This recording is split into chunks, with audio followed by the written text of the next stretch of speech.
अस्सलामुअलैकुम रहमतुल्लाहि व बरकातुहू। My name is doctor Zainab Aroob and I am physiotherapist.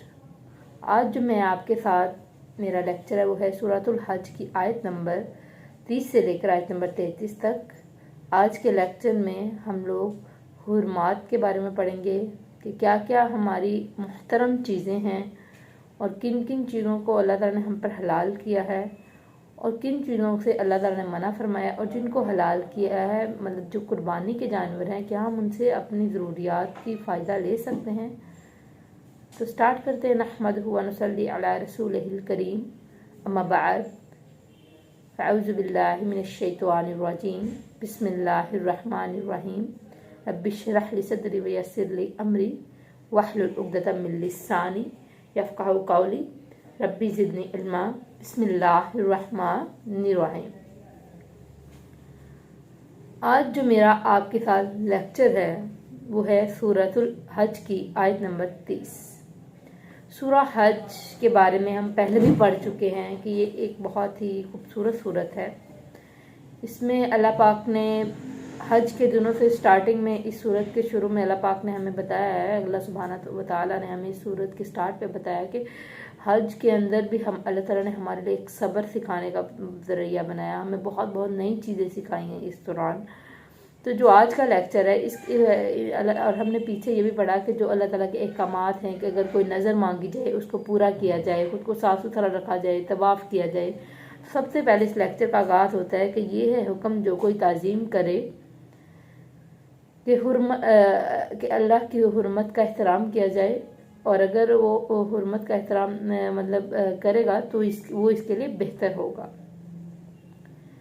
ये हुक्म अहकामात यहाँ कौन से मतलब है? अल्लाह ताला के अहकामात का एहतराम किया जाए। यहाँ क्या मतलब? अल्लाह ताला के अहकामात की हुर्मत कीजिए, इसका क्या मतलब? इसका मतलब है कि अल्लाह ताला के अहकामात क्या है? अल्लाह ताला के अहकामात हैं कि खुद को साफ़ सुथरा रखा जाए। जो चीज़ें हमने पीछे पढ़ी कि खुद को साफ़ सुथरा रखा जाए, खुद को एक क्लीन रखा जाए, तवाफ़ किया जाए और नज़रें पूरी की जाए, और जिन चीज़ों को हुर्मात में मतलब शामिल किया जाए उनका एहतराम किया जाए। जैसे कि मुहर्रम के महीने को एहतराम है, जैसे कि जगह कौन सी एहतराम की, वो है मक्का मुकरमा की जगह, मक्का सिटी जो है। उसके अलावा काबा जो है वो हुर्मत की जगह हमारे लिए। तो कुरैश ने किया था इन हुर्मात को ख़राब किया था। उन्होंने देखिए इतनी खूबसूरत मक्का, उसकी इतनी हुर्मत, इतना एहतराम है, और उस मक्का के अंदर काबतुल्लाह के अंदर उन्होंने क्या नाम है बुत रख दिए थे, और फिर ऐसी हतीक, इतनी हतीक की इन हुर्मात की, इतना हतक किया इन हुर्मात का कि उन्होंने कोई हुर्मत का ख्याल नहीं रखा, और उधर बुतों को रखा भी और दूसरे मुसलमानों को वहाँ आने से मना भी कर दिया। और दूसरे मुसलमानों को यहाँ पर आने से मना भी कर दिया गया। तो अब आज के लेक्चर में हमें मतलब हम आगे जो पढ़ेंगे वो इसमें है कि उसके अलावा एक तो अल्लाह ताला ने हमें हुर्मात से मना किया गया कि जिन हुर्मात को अल्लाह ताला ने मना कर दिया उन पे मना रहा जाए। जिन पे अल्लाह ताला ने मतलब जिन हुक्म दिए हैं उनकी हुर्मत करने का हुक्म है। हुर्मत का मतलब क्या है कि अल्लाह का खौफ हम में मौजूद है, हम अल्लाह के खौफ का एक हमारे अंदर मादा है, एक तकवा है। अगर कोई इन हुर्मात का ख्याल नहीं रखता उसका साफ ज़ाहिर होता है कि उसके अंदर तकवा ख़त्म हो गया।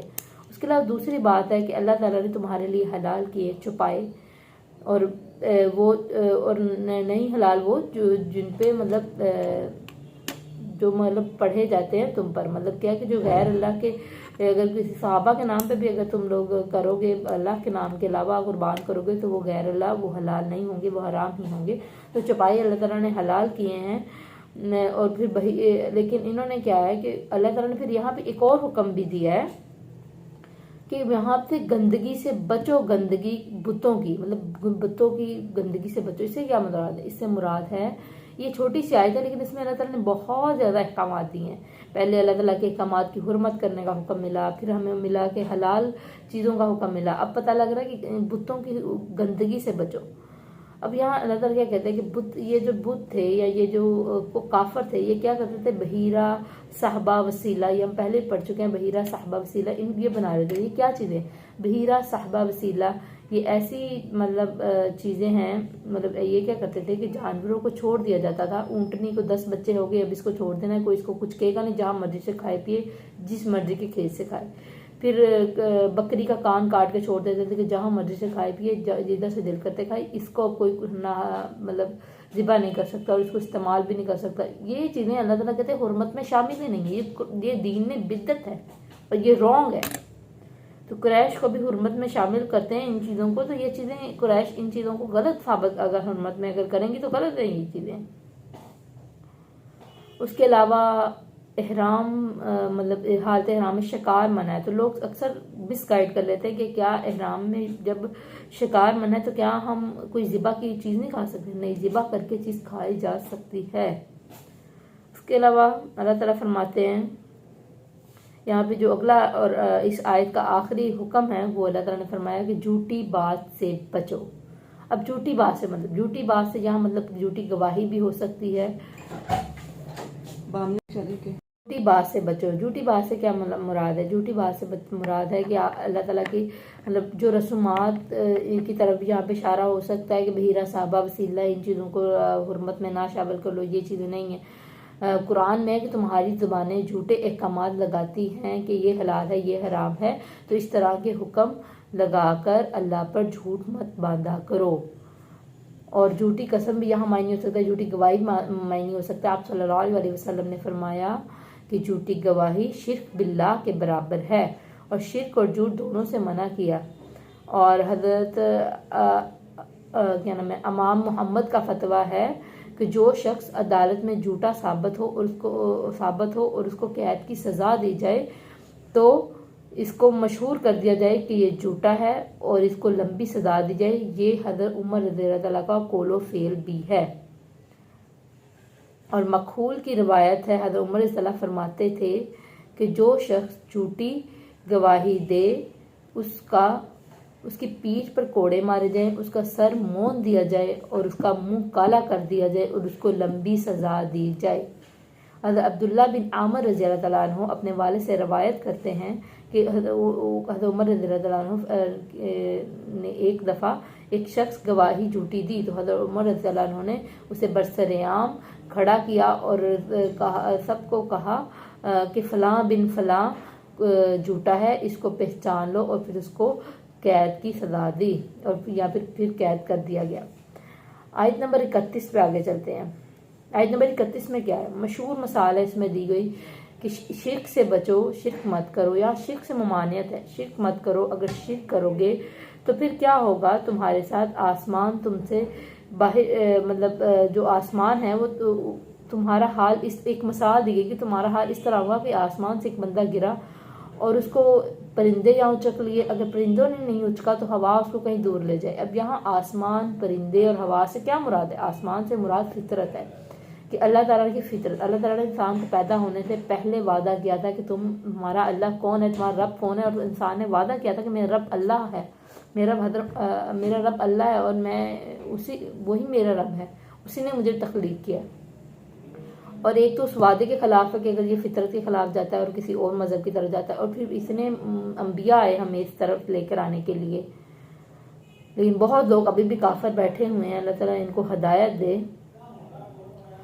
तो क्या नाम है, शिर्क से अल्लाह ताला ने फरमाया कि शिर्क से बचो। तो यहाँ पे आसमान से मुराद फितरत है और परिंदे इनको उचक लेंगे। परिंदे से मुराद है कि इसको शैतान या बुरे इंसान इसको उचक लेंगे और इसको बुरे कामों में पटका देंगे।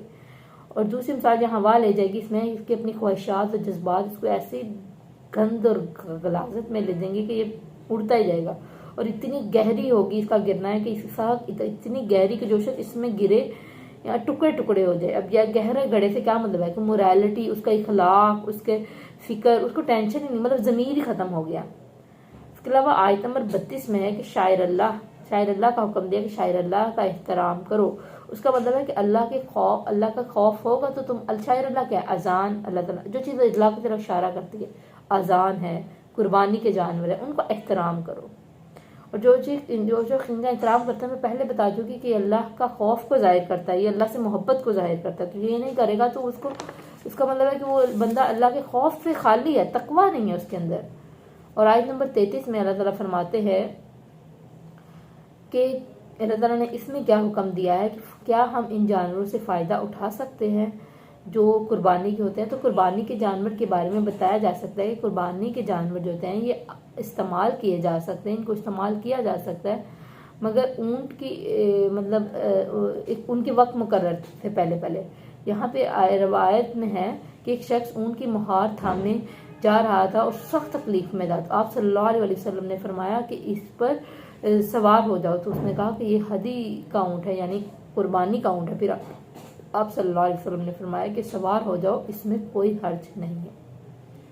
तो इस लेसन में हमने बहुत खूबसूरत चीज़ें पढ़ी। अल्लाह ताला में और सीखने सिखाने की तौफीक अता फरमाए और दीन को समझने की तौफीक अता फरमाए।